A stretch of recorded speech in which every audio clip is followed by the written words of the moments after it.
this matter of bearing one another's burdens, as we see, it involves at least two parties, right? There is the person who would open up a burden, and there's the other person who would receive it and carry it with them.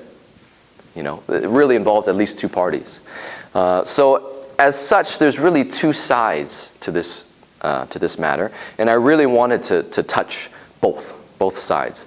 But before I do, I wanted to emphasize one thing that's very important, which is that as we consider this matter of bearing one another's burdens, ourselves being one who would open to others, and also ourselves as ones who would receive others' burdens, we need to, first of all, and continuously go to the Lord to be dealt with by the Lord. Because there are many hindrances within us that cause us to have difficulty or not want to open up our burdens to others. And there are also many hindrances that make it difficult for us to receive others' burdens and to bear them together. Only by going to the Lord, being shined on by the Lord, exposed by the Lord, and even confessing these matters. Lord, forgive me that I'm this way. You're right. I am.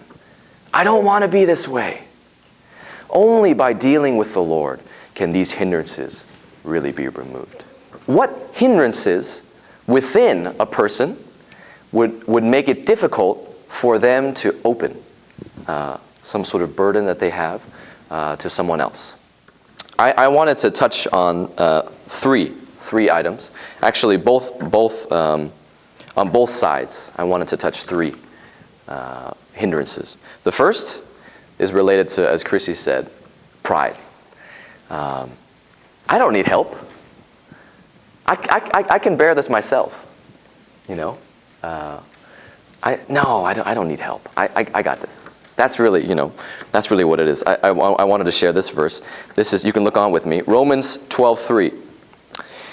For I say, through the grace given to me, to everyone who is among you, not to think more highly of himself than he ought to think. So really the key phrase here is, for everyone among you to not think more highly of himself than he ought to think. I hope that none of us would think that we can bear these things alone. Not only is God's intention not that we would bear these things alone, but I hope that we wouldn't have too much confidence in ourselves. We need one another. We need one another. Even on this practical level of these burdens that we bear, we need one another. The second one is this matter of disposition. Perhaps some people are very naturally very quiet or just very introverted, very closed. That's just how God made you. You know. For many people, we have to acknowledge that just by their disposition, it's much harder for them to open up. Well, we need to deny that. We need to deny that. Because really, the result of hanging on to that disposition and living by that disposition is really just personal suffering. You know, for me to carry those things even from my car, I mean, the distance is not that far, but it was a suffering, you know. It was a suffering. Some people, their disposition is, I don't want to ask for help. I don't want to ask for help. I mean, it's not even like, I think I'm so strong, but I just don't like asking for help. That's a matter of our disposition. We need help. It's a lot better if we have help. And the last one is really like Matthew mentioned, embarrassment. Perhaps some shame. To feel the sense of shame related to our sins or related to our shortcomings or our lack. It's proper. And the truth is that we all should feel this way. We shouldn't feel like, oh, this person never feels ashamed, so if I just can't, you know. The truth is we all should feel this way. And that shouldn't be a barrier for us to not share something. The way that we should be, right, in terms of opening to one another,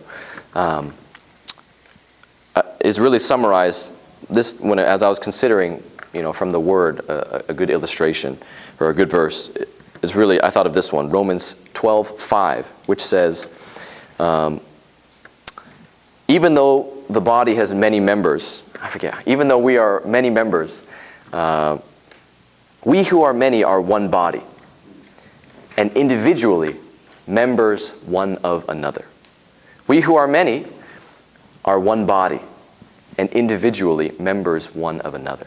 So really, our realization should be that I'm not on an island by myself, but I am a member of the Lord's body, and these other believers whom the Lord has placed around me, we are members one of another. That means we all are members of the same body. So for us to just be isolated to ourselves, to not open to one another, we can't do that, because that's really cutting ourselves off from the rest of the body. You see my point? We are members one of another. We're all members in the Lord's body.